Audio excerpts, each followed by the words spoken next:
ভাতের হোটেলের হারুন ভাগিছে দেশ থেকে ভাগের আগে হাউনের আবার আকিকা হয়েছিল।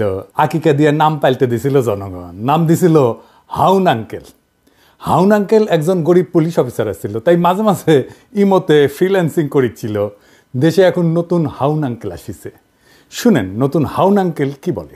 জামাত ইসলাম একটি ধর্মান্ধ, একটি উগ্রপন্থী দল। তারা ধর্মকে নিয়ে ব্যবসা করতে চায়। আর পরিষ্কার স্পষ্ট কথা আমি কয়েকদিন আগে বলেছিলাম যে যারা এই ধর্ম ব্যবসায়ী তারা ধার্মিক নয়। আর ধার্মিক তারাই যারা ধর্মভীরু এবং যারা আল্লাহকে ভয় করে। আমার এলাকায় বীরশ্রেষ্ঠ ক্যাপ্টেন মহিউদ্দিন জাহাঙ্গীর সাহেব শাহিদ রয়েছেন। উনি রাজাকারদের দ্বারা নিহত হয়েছেন, পাকিস্তানি সেনাবাহিনীর দ্বারা নিহত হন নাই।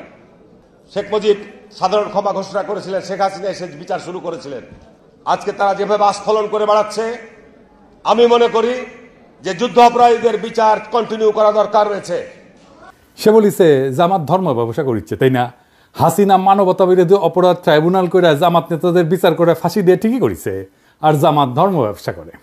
হারুন ভাই হাঙ্গারের সাথে পলিটিক্স করিচ্ছিল রাজশাহীর। আমার চাইতে বড় নেতা ছিল, 3 বছরের বড়। ভাই কইয়াই ডাকতাম, যদিও খুব ঘনিষ্ঠতা ছিল না, কারণ উনি বিশ্ববিদ্যালয়ের আর আমি শহরে। রাজশাহী বিশ্ববিদ্যালয়ের 2 জন নেতা শহরের নেতাদের সাথে কাজ করতেন, এক রাগিব হাসান মুন্না আর ছাত্রমৈত্রীর, আর ছাত্রদলের রিজভি ভাই। যাই হোক, হারুন ভাইরে আজ আমি খুব বেশি কিছু কম না আগের সম্পর্কের খাতিরে। কিন্তু হারুন ভাই, আপনি যদি এরকম বেপরোয়া ইন্ডিয়ান লাইনের রাজনীতি চালায় যেতে থাকেন, প্রমিজ আপনারা আমি হাউন আঙ্কেল বানাই দেবো। কেন আপনি ইন্ডিয়ান লাইন পার্সু করিচ্ছেন এটা দেখে দেবো। আপনি কোন আক্কেলে মানবতা বিরোধী অপরাধের সাফাই গাইয়া এটারে চলমান রাখার প্রস্তাব রাখলেন? আপনার নেত্রী খালেদা জিয়া কি বলছিল তার একটা ভিডিও শুনি আগে, আপনারাই শুনাই, বোধহয় শুনেন নাই, শুনেন। 4 দলীয় জোটের নেতা তাদের মিথ্যে মামলা দিয়ে মতিউর রহমান নিজামী, মুজাহিদি, সাইদি, দেলোয়ার হোসেন সাইদি, কামরুজ্জামান, কাদের মোল্লা, এদের সবাইকে তারা মিথ্যে মামলা দিয়ে গ্রেফতার করে রেখে দিয়েছে। এইবার আসেন তিনি নানা সময় কি বলছেন সেটা দেখি। জাতীয় সংসদে বিরোধী দল সেই সময় বিএনপির স্থায়ী কমিটির বৈঠক শেষে খালেদা জিয়া বিবৃতিতে জামাত নেতাদের অবিলম্বে মুক্তি দাবি করে বলছেন, জামাতে ইসলামের শীর্ষ 3 নেতা মতিউর রহমান নিজামী, আলী হাসান মুজাহিদ এবং দেলোয়ার হোসেন সাইদিকে গ্রেপ্তারের ঘটনা চরম স্বৈরাচারী পন্থায় রাজনৈতিক নিপীড়নের এক জঘন্য নজির। সুপ্রিম কোর্টের আইনজীবী সমিতির নবনির্বাচিত কর্মকর্তাদের এক সম্বর্ধনা অনুষ্ঠানে প্রধান অতিথির বক্তৃতায় খালেদা জিয়া বলছিলেন, বিচারের নামে প্রহসন এবং বিনা বিচারে আটকে রাখার এক জঘন্য ফাঁদ যুদ্ধাপরাধের বিচারের নামে গঠিত আন্তর্জাতিক অপরাধ ট্রাইব্যুনাল। এই ট্রাইব্যুনালের আইন, বিধি ব্যবস্থা, তদন্ত ও গঠন প্রক্রিয়া কোনো কিছুই স্বচ্ছ কিংবা আন্তর্জাতিক মানসম্পন্ন না। আন্তর্জাতিক মহল থেকে সে কথা পরিষ্কারভাবে বলে দেওয়া হচ্ছে। তবুও সরকার এই বিচারের নামে বিরোধী দল দমনের পথ বেছে নিয়েছে। এমনকি নয়াপল্টনে বিএনপির কেন্দ্রীয় কার্যালয়ের সামনে 4 দলীয় জোটের সমাবেশে খালেদা জিয়া যুদ্ধাপরাধের বিচারের নামে প্রহসন চলছে বলে দাবি করছিলেন। যুদ্ধাপরাধের বিচারকে রাজনৈতিক উদ্দেশ্য প্রণোদিত প্রহসন ছাড়া কিছুই নয় বলে অভিযোগ করে খালেদা জিয়া বলছিলেন, প্রধানমন্ত্রী একসময় জামাতে ইসলামকে পাশে বসায় রাজনীতি করছেন, তখন কোথায় ছিল যুদ্ধাপরাধ? জামাত তখন এত প্রিয় ছিল, আর এখন কেন এত খারাপ হইল? এক সময় তো একসঙ্গে নির্বাচনও করছেন। এখন যাদের যুদ্ধাপরাধের অভিযোগে বিচার করা হচ্ছে তাদের বিচার মানুষ মানে না। বিএনপির ক্ষেত্রে একই জিনিস চলে, জামাতের সাথে রাজনীতি করছেন, ঐক্য করছেন, নির্বাচন করছেন, সরকার গঠন করছেন, এখন জামাতে তো খারাপ হয়ে গেল। তো হারুন ভাই, আপনি খালেদার যে চাইতে বড় বিএনপি হয়েছেন। হ্যাঁ, 2018 সালের 900 ভোটের নির্বাচনে বগুড়া সদরের আসনটা ছাড়া, কারণ ওইখানে বগুড়া সদরে কারো কারচুপি করার ক্ষমতাই নাই, আওয়ামী লীগ চাইলেও পারতো না কারচুপি করতে, তাই ওই সিটটা বাদ। ওই সিট বিএনপি পাবেই। বাকি সব আসন যেখানে জাতীয় ঐক্যফ্রন্টের ক্যান্ডিডেট জিতেছিল, তাদের সাথে ইন্ডিয়ার গভীর সম্পর্ক ছিল, তাদেরকে জিততে দিছিল। যেমন ধরেন সুলতান মোহাম্মদ মনসুর, উকিল সাত্তার জিতেছিল না, হারুনও জিতেছিল। আমরা জানতে চাই কেন হারুনের সিট হাসিনা ছেড়ে দিছিল। তো হারুন ভাই যে বলিছে যে জামাত ধর্ম ব্যবসা করে, এটা নিয়ে আলাপ করি। আসেন ধর্ম ব্যবসাকে ডিফাইন করে নি, কাকে বলে। ধর্ম ব্যবসা বলতে বোঝানো হয় এমন একটা অনৈতিক কর্মকাণ্ড যেখানে ধর্মীয় বিশ্বাস, আচার অনুষ্ঠান বা মানুষের ধর্মীয় অনুভূতিকে ব্যবহার কইরা আর্থিক লাভ বা ব্যক্তিগত স্বার্থ হাসিল করা হয়। এটা শুরু হয় মধ্যযুগে। খ্রিস্ট ধর্মের বিভিন্ন ধর্মীয় প্রতিষ্ঠান 2 ভাবে এই ধর্ম ব্যবসা করত। যিশু যেই ক্রুশে ক্রুশবিদ্ধ হয়েছিল, ওই ক্রুশের অংশকে বলা হয় রেলিক বা পবিত্র অবশেষ। এইটা বিক্রি বা প্রদর্শনের মাধ্যমে অর্থ সংগ্রহ করত চার্চ। আর 2 নম্বর হচ্ছে স্বর্গপ্রাপ্তির গ্যারান্টি বিক্রি করার ঘটনা। এইটা প্রধানত ক্যাথলিক চার্চের মাধ্যমে পরিচালিত হইতো। এইটা পরিচিত ছিল ইনডালজেন্স নামে। এমন একটা ধর্মীয় নীতি যেখানে পাপের শাস্তি কমানোর বা মাফ করার প্রতিশ্রুতি দিয়া চার্চ অর্থ গ্রহণ করত। এইখান থেকে ধর্ম ব্যবসা শব্দের উৎপত্তি। জামাত কি হারুনের কাছে কোনো ধর্মীয় পণ্য বেচেছে? হাসিনার গুণগান করতে করতে কাইট হয়ে যাইতো হারুন। দেখেন উন্নয়নের প্রশংসা করতে করতে কাইট।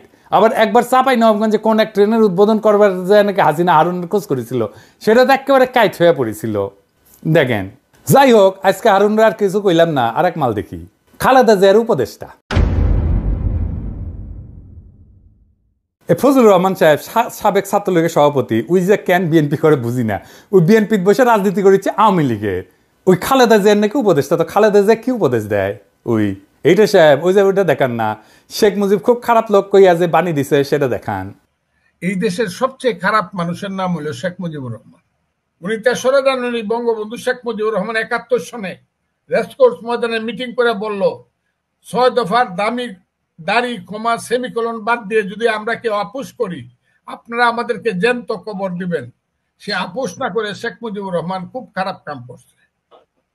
এই খারাপ কাজ করার কারণেই দেশটা মুক্তিযুদ্ধ পর্যন্ত পড়ছে। বঙ্গবন্ধু শেখ মুজিবুর রহমান 25শে মার্চ পর্যন্ত ইতিহাসের ক্যাপ্টেন সে। 1966 সন থেকে 1971 সন পর্যন্ত ইতিহাসের মুক্তিযুদ্ধের ক্যাপ্টেনের নাম হলো শেখ মুজিবুর রহমান। এখানে জিয়াউর রহমান একটা সেঞ্চুরি মারছে নতুন প্লেয়ার হিসাবে। আর যে পাকিস্তানি সুন্দর সুন্দর ছেলেরা আইসা আমাদের সুন্দরী মেয়েরা বিয়া করিয়া করাচি পিন্ডিতে নিয়ে যাইতো, আর আমরা মনে করতাম আমাদের বাগনা বাগনি গুলা খুব সুন্দর হয়েছে। এটা থেকে শেখ মুজিবুর রহমান আমাদেরকে বঞ্চিত করছে। খুব খারাপ মানুষ শেখ মুজিবুর রহমান। শুনলেন তো, এটা বিএনপির নেতা নাকি আওয়ামী লীগের নেতা? আরো শুনেন কি কয়। ছাত্রদের কোনো কন্ট্রিবিউশন ছিল না জুলাই আগস্ট বিপ্লবে, 90% বিএনপির কর্মী। জনতার সেই অবস্থার মধ্যে নিশ্চয়ই বৈষম্য বিরোধী ছাত্র আন্দোলন নামধারী নেতৃত্ব প্রকাশ্যে এবং গোপনে নেতৃত্বের ভূমিকায় অবতীর্ণ হয়েছিল, কিন্তু সমস্ত জনগণের 95% ছিল জাতীয়তাবাদী শক্তির সমর্থক এবং বিএনপির নেতা কর্মী। আমি শুধু বলবো, উদাহরণ দেওয়ার জন্য, শুধু যাত্রাবাড়িতে থেকে দাউদকান্দি পর্যন্ত যে লক্ষ লক্ষ মানুষ ছিল, শেষ দিন যে 137 জন লোক জীবন দিয়েছে থানা দখল করতে গিয়ে যাত্রাবাড়ি, এরা কারা? এদের একজন কি ছাত্র ছিল? এদের একজন কি বৈষম্য বিরোধী ছাত্র আন্দোলনের নেতা ছিল, কর্মী ছিল?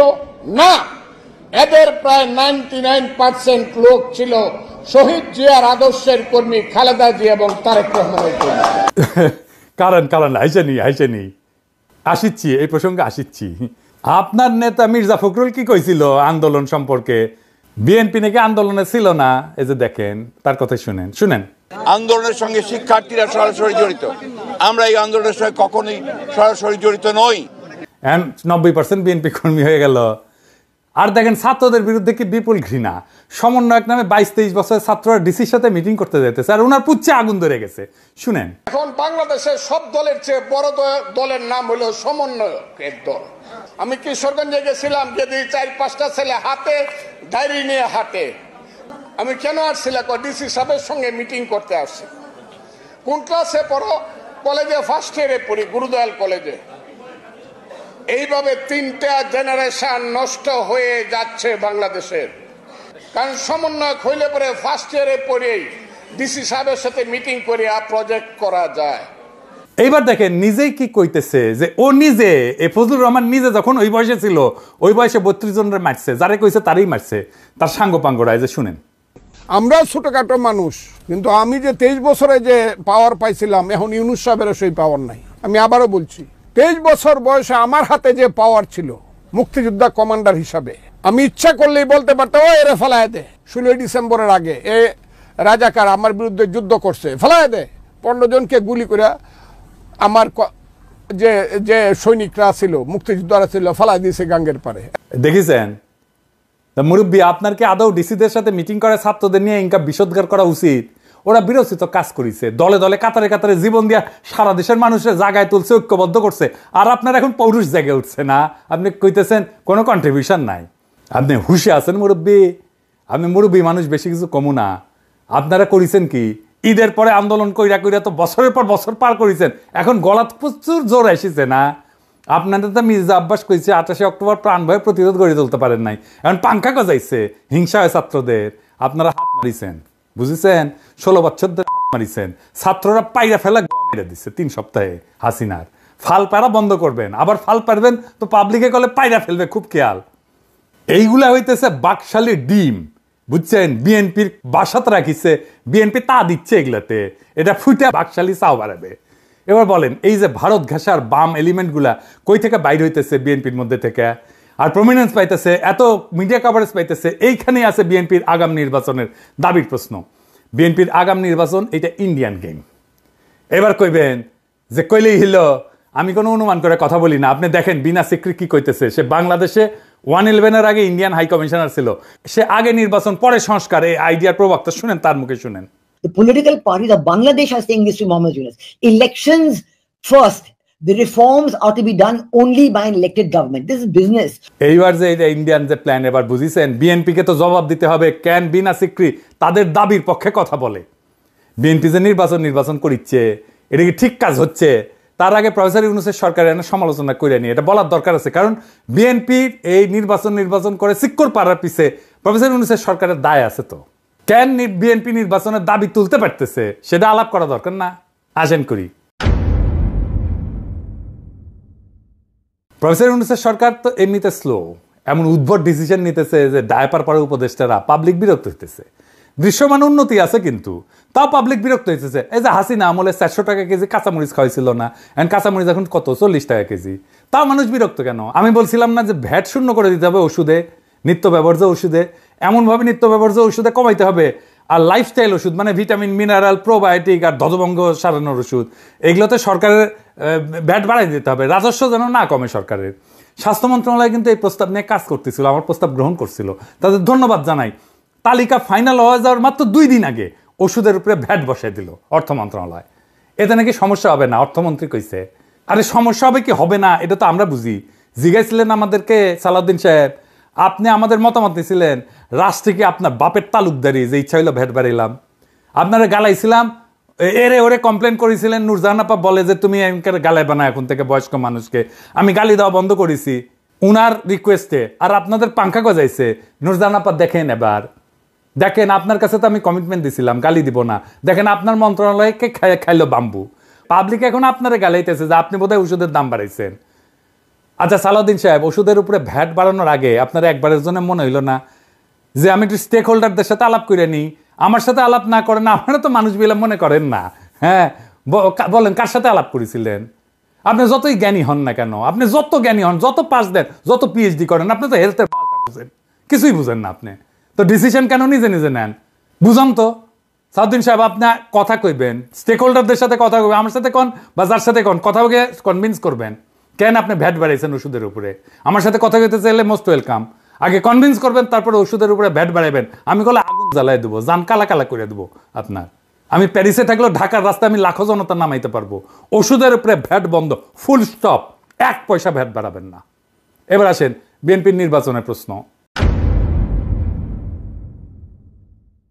আচ্ছা বিএনপি ভাইরা, আপনারা যে নির্বাচন করছেন, ইকোনমির অবস্থা জানেন? ইকোনমি যে জয় বাংলা হয়ে আছে সেটা জানেন? খবরই তো নাই। অর্থনীতির অবস্থা নিয়ে ভিডিও আসবি, আমি ভয় পাইতে চাই নাই, তাই এটা নিয়ে কিছু বলি নাই। আপনার বলেছে, আপনার না বললে আপনারা বুঝবেন না কিসের মধ্যে ল্যান্ড করতে যাইতেছেন। এর মধ্যে রাষ্ট্র ক্ষমতা যাবেন, পারবেন না তো চালাইতে, দেশই চালাইতে পারবেন না, টাকা নাই তো। আর আপনারা কি তৈরি রাষ্ট্র ক্ষমতা নেওয়ার জন্যে? আপনার ছায়ামন্ত্রী সভা কই? রাষ্ট্রপ্রধান কে হবে? এইসব কি দেশবাসীর জানা উচিত না? এই যে 5 মাসে বেশি গেল, এই সময় অন্তঃসার শূন্য বক্তিমা ছাড়া আর কি দিচ্ছেন? সরকারের নাকি সাহায্য করবেন, কি সাহায্য করেছেন?